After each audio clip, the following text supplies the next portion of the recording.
What's going on, guys? This is SHAREfactory, the fanboy guru, and to be honest, I done did at least 3 takes on so far of this topic. I ain't gonna lie to y'all. So this one might be a little short. I'm gonna try to keep it under 6 minutes. Ready? Go. All right. So Aaron Wilson, a EA exec, was talking about Respawn's new Titanfall 2. He said it's fantastic. It's producing great. He has good hopes of it. And, lately they've been talking a lot about Titanfall. I've been hearing more and more Titanfall rumors coming up. That the game is officially scheduled to be coming out and it's for sure coming. Based off this article, it also says that Titanfall 2 is announced for EA's 2017 fiscal year, which means it can come out anywhere from March 2016 to early 2017, which is fine by me. It can come out. That's perfect prime time. More games coming is always good. Even though, as long as it's not in overabundance coming, because too many games is a bad thing because you'll miss games and whatnot. But that's not what this is about. It's just basically Titanfall 2 is coming. Like I said, Aaron Wilson says it's looking fantastic. I'm putting hopes in Respawn. I'm hoping that Respawn can make elaborate basically off of the first game. I definitely enjoyed the original Titanfall. Basically, I just want small changes. Just a better map layout. Definitely a much deeper customization and weapon selection. Because you were basically bare bones loadout. Basically one gun per class, basically for both the pilot and the Titan.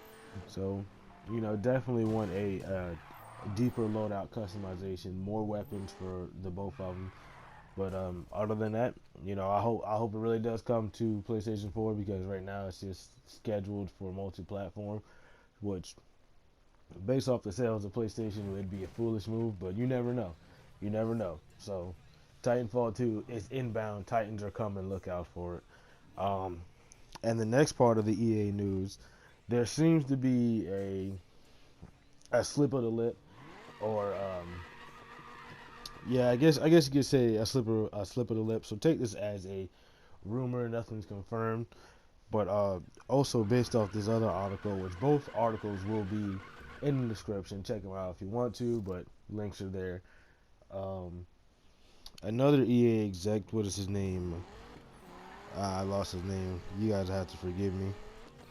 But basically, they were having a conference call, and he said that the PlayStation 4 and the Xbox One lifetime units right now, after 2 years, are both at 55 million together. So Sony, as we know, they have definitely been coming out and talking about how many sales they have been at and whatnot.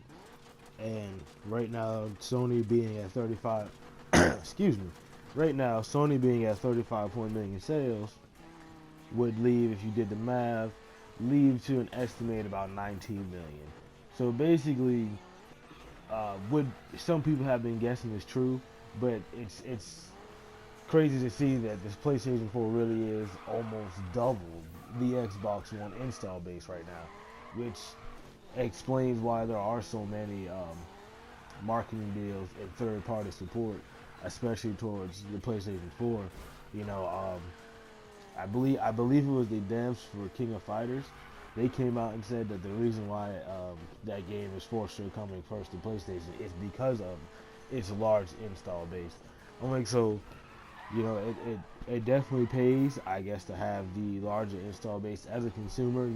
I'm guaranteed a bunch of games, but I also want games to the competition because it would be bad if Microsoft was not here to put pressure on Sony so that Sony can go out and be the best that they are and give us, the consumer, all these games. Because if Microsoft, the other big competitor, wasn't here, Sony wouldn't feel as obligated to, make the PlayStation 4 the best all-around home gaming console. You see what I'm saying? There wouldn't be nobody else there to take the pressure on or off of Sony. So definitely, I've said this before, people need to go out and buy more Xbox Ones, but that also that I think that also turns into play with what Microsoft themselves are doing, because a lot of games are going to PC this generation for the Xbox One, and to some people it's not a big deal, but in terms of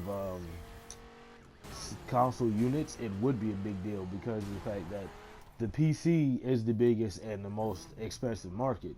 So if you are telling the biggest market that, well, you don't have to go out and partake in a smaller market, you see what I'm saying? You won't have to get an Xbox One because the game's coming to PCs, and that also plays into the fact of why the PlayStation 4 is almost double the lifetime sales of the Xbox One right now. But all in all, both consoles and their respective brands are doing fabulous. They're both selling phenomenal. They're both breaking records in their respective brand. The Xbox One is the best selling Xbox console, and vice versa. The PlayStation 4 is just the PlayStation 4 is just dominating. But that's enough of the video. Links will be in the description if you want to, read the article firsthand and whatnot. But other than that, 7th, I'm logging out. You guys have a good one. Deuces.